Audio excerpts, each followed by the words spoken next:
আসসালামু আলাইকুম।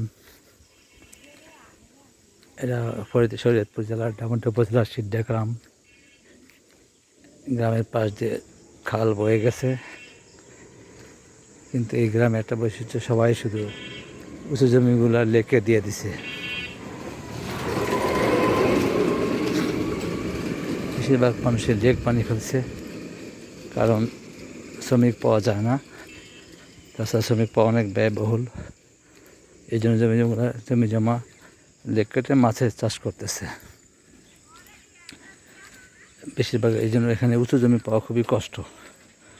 আপনি এক জায়গায় একসাথে 1 বিঘা বা 2 বিঘা জমি কখনোই পাবেন না।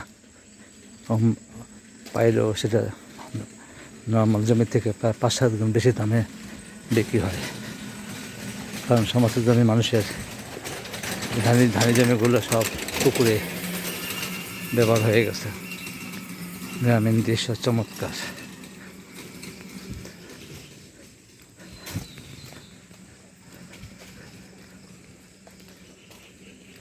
ওই যে নীল রঙের জাল দেখা যায়, সমস্ত পুকুর ঘিরে দেওয়া আছে যাতে মাছ বাইরে না চলে যেতে পারে।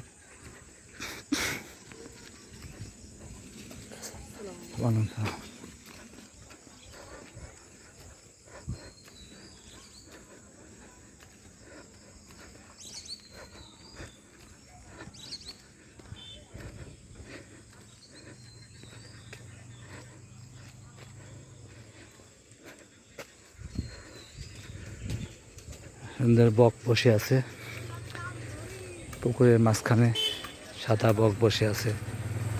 সুন্দর লেক, চমৎকার লেক, পুরোটা জাল দিয়ে ঘিরে দেওয়া আছে।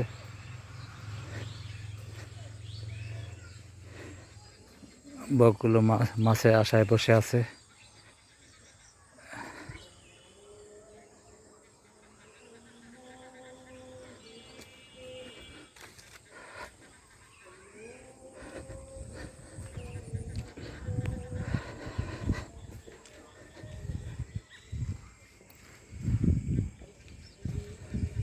ধন্যবাদ সবাইকে। আসসালামু আলাইকুম রহমতুল্লাহি ওয়া বারাকাতুহু।